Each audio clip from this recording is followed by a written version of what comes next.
तो गाइस कैसे हैं आप सब लोग। राइज ऑफ हीवनली लॉर्ड के एपिसोड 174 के साथ हाजिर हो। तो लास्ट एपिसोड कैन पे हमने देखा था कि हमारा जोका जो होता है हीवनली लॉर्ड से फाइट करने के लिए ऊपर चला जाता है। जैसे हमारी लूनार फेरी उसका पीछा करने लगती है तो उसी के साथ ही हमारे स्वर्ड किंग उसे रास्ते में रोक देते हैं और कहता है कि नहीं, तुम्हें मुझसे फाइट करनी होगी। तो स्वर्ड किंग की स्पीड पहले से काफी ज्यादा बढ़ चुकी होती है और वो बड़ी तेजी के साथ उसके पास स्ट्राइक्स लगा रहे होते हैं, जिसकी वजह से लूनार फेरी जो होती है वो भी काफी ज्यादा हैरान होती है कि अचानक से इसकी स्पीड इतनी कैसे बढ़ गई है। इसकी इंटरनल इंजरीज के बावजूद इसकी स्पीड इतनी ज्यादा तेजी के साथ कैसे बढ़ सकती है। मुझे लगता है कि इसकी इंटरनल इंजरीज के बावजूद ये यहाँ पर अपनी लाइफ फोर्स को यूज करते हुए इतनी स्पीड के साथ मेरे पर अटैक कर रहा है। तो स्वर्ड किंग जो होते हैं वहां पर अपनी लाइफ फोर्स को दांव पर लगाकर फाइट कर रहे होते हैं। उन्हें बस यहाँ पर लूनार फेरी से अपना बदला लेना होता है। वो सोच रहे होते हैं कि अगर मैं यहाँ पर ऐसा करूंगा तो अपना बदला ले पाऊंगा, जबकि लूनार फेरी जो होती है अभी भी उसके पास एक ट्रम्प कार्ड बाकी होता है। तो लूनार फेरी कहती है कि अगर तुम इसी तरह से मरना चाहते हो तो फिर ठीक है, तुम्हें यहाँ पर मार कर ही आगे बढ़ूंगी, क्योंकि मुझे जल्दी से जल्दी हीवनली डीमन लॉर्ड के पास जाना ही होगा। अगर डीमन किंग जो है वो पूरी तरह से अपनी पावर्स को एक्टिवेट कर देती है और यहाँ पर एक मॉन्स्टर में चेंज हो जाते हैं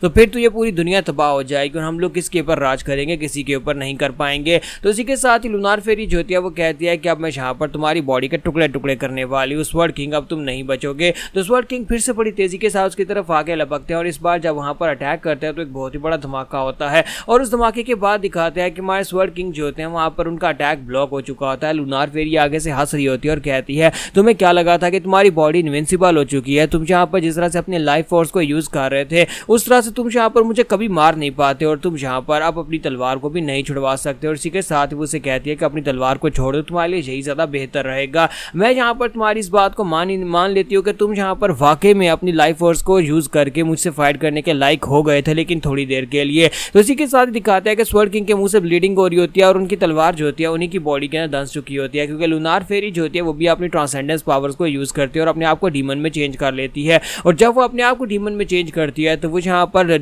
स्वर्ड किंग जो होते हैं उनको मार डालती है। स्वर्ड किंग बुरी तरह जख्मी होते हैं, मतलब मरे तो नहीं है, वो बुरी तरह जख्मी होकर वहां पर ग्राउंड के ऊपर गिर जाते हैं। तो लूनार फेरी कहती है कि हमारी जो डिमोनिक कल्ट की ट्रांसेंडेंस पावर्स जो कि ग्रैंड डीमन जनरल्स को दी गई हैं हमारे हीवनली डीमन किंग की तरफ से, उन पावर्स के सामने तो 10 ग्रेटेस्ट मार्शल मास्टर्स भी कुछ भी नहीं। और मैं क्योंकि बाकी के जनरल्स की लीडर हूँ, इसका मतलब है कि मेरी पावर्स उन सभी लोगों से बहुत ज्यादा हैं। तो अब तुम यहाँ पर चुपचाप मरो, जाकर अपनी बीवी के साथ आफ्टर लाइफ में मिल सकते हो और उसका बदला लेना तो भूल ही जाओ। और इसी के साथ दूसरी तरफ दिखाते हैं कि हमारा जोका जो था बड़ी तेजी के साथ भागता हुआ ऊपर की तरफ जा रहा था। वो वहीं पर रुकता और नीचे की तरफ देखता है कि स्वर्ड किंग की हालत बहुत ज्यादा बुरी होती है, तलवार स्वर्ड किंग की बॉडी के आर पार होती है। लूनार फेरी उसे कहते हैं कि जॉन जोका अब अगली बारी तुम्हारी है, अब तुम जहां पर मेरे हाथ से मरने वाले हो। तो जैसे वो स्वर्ड किंग को वहां पर ग्राउंड के ऊपर फेंकते हैं और उसे कहती है कि स्वर्ड किंग ने जहां पर अपनी लाइफ फोर्स को यूज करके मुझे थोड़ा बहुत एंटरटेन किया, जिसकी वजह से मुझे काफी ज्यादा मजा आया, लेकिन अब जबकि इसकी बॉडी के अंदर होल हो चुका है और यहाँ पर और ज्यादा फाइट भी नहीं कर सकता, तो इसका मतलब यह है कि इसका फाइट करने का और कोई भी फायदा नहीं है। तो इसको यहीं पर छोड़कर अब मैं तुमसे फाइट करने वाली हूँ ताकि तुम हीवनली डीमन किंग तक ना पहुंच सको। हमारे हीवनली डीमन डिवाइन कल्ट के लिए सबसे बड़ा खतरा तुम ही हो और तुम्हें यहाँ पर मारना बहुत ज्यादा जरूरी हो गया है। तो इसी के साथ ही हमारी लूनार फेरी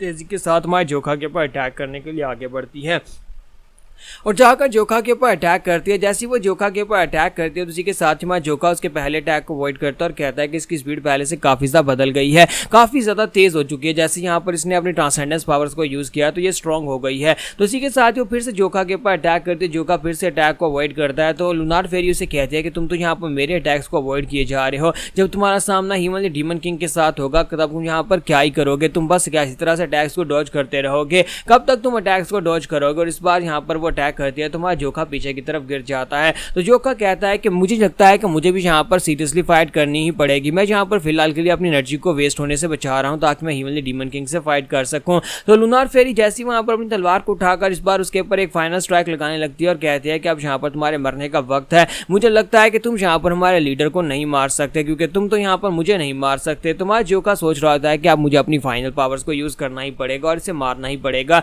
जोका जैसी वहां पर अपने हाथ में अपनी डिवाइन पावर्स को रिलीज करता है, जिसके साथ वो अपनी हीवनली एस्केप स्वॉर्ड टेक्निक को यूज करके उसे मार सके। तो इसी के साथ ही ऊपर से जो पावर्स होती हैं वो और भी ज्यादा खतरनाक हद तक बढ़ जाती हैं, क्योंकि हीवनली डीमन किंग जो होता है उसकी पावर्स और ज्यादा बढ़ना शुरू हो जाती हैं। जैसे जैसे वो जोका की एनर्जी को रिलीज होता है महसूस करता है वो और भी ज्यादा स्ट्रॉन्गर होता जाता है। तो इसी के साथ ही वहां पर दिखाता है कि ऊपर का बैरियर टूटता है और वहां पर से मिस जॉन निकल कर आ जाती है। तो मिस जॉन वहां पर नीचे उतर आती है, जोका उसकी तरफ देखता है, लूनार फेरी उसकी तरफ देखते हैं, दोनों उसकी तरफ देखकर बहुत ज्यादा हैरान हो जाते हैं। तो हमारी मिस जॉन वहां पर आती है तो उसके डैड जो थे वो उसकी तरफ देखते हैं और कहते हैं कि बेटी तुम यहाँ पर क्या करने के लिए आए हो, तुम्हें यहाँ पर नहीं आना चाहिए था। तो लूनार फेरी उसे कहती है कि तुम यहाँ पर क्या कर रही हो, इसका मतलब यह है कि बैंग जुंगाकू कमीना यहाँ पर तुम दो लड़कियों को भी मैनेज नहीं कर पाया, मुझे तो लगा था कि वो तुम दोनों लड़कियों को अभी तक मार चुका होगा, अगर तुम यहाँ पर हो तो इसका मतलब यह है कि वो हार चुका है। तो इसी के साथ ही मिस जॉन जो होती है वो जोखा से कहते हैं कि जोखा जल्दी से ऊपर जाओ, जाकर हीवनली डीमन किंग से फाइट करो, यहाँ पर सब कुछ मैं संभाल लूंगी, तुम्हें यहाँ के लिए परेशान होने की जरूरत नहीं है। तुम्हारा जोखा उसे कहता है नहीं, मैं तुम्हें अकेले छोड़कर कैसे जा सकता हूँ,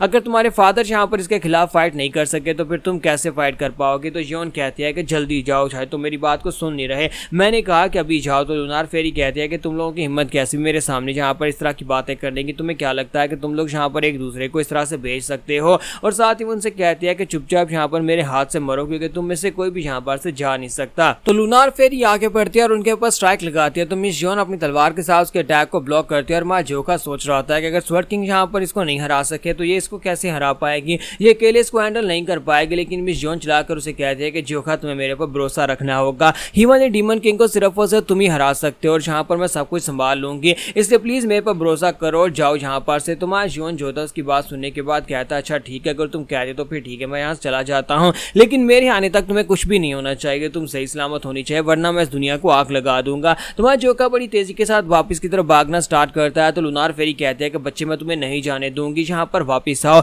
तुम यहाँ से नहीं जा सकते और हीवनली डीमन किंग के जाकर डिस्टर्ब नहीं कर सकते। लूनार फेरी जो होती है मिस जॉन से कहते हैं कि बच्ची मेरे सामने से हट जाओ, तुम यहाँ पर मुझे ब्लॉक मत करो, क्योंकि अगर तुम ऐसा करोगी तो फिर ये दुनिया तबाह हो जाएगी। वो लड़का हीवनली डीमन किंग का तो कुछ नहीं बिगाड़ पाएगा, लेकिन ये दुनिया तबाह हो जाएगी। तो मिस जॉन उसे कहती है नहीं, ये दुनिया तबाह नहीं होगी, बल्कि हीवनली डीमन किंग के साथ साथ तुम्हारा डिमोनिक कल्ट भी पूरी तरह से तबाह हो जाएगा। तो यहाँ पर हमारी एपिसोड 174 का एंड होगा और नेक्स्ट एपिसोड में देखेंगे कब आगे क्या होने वाला है।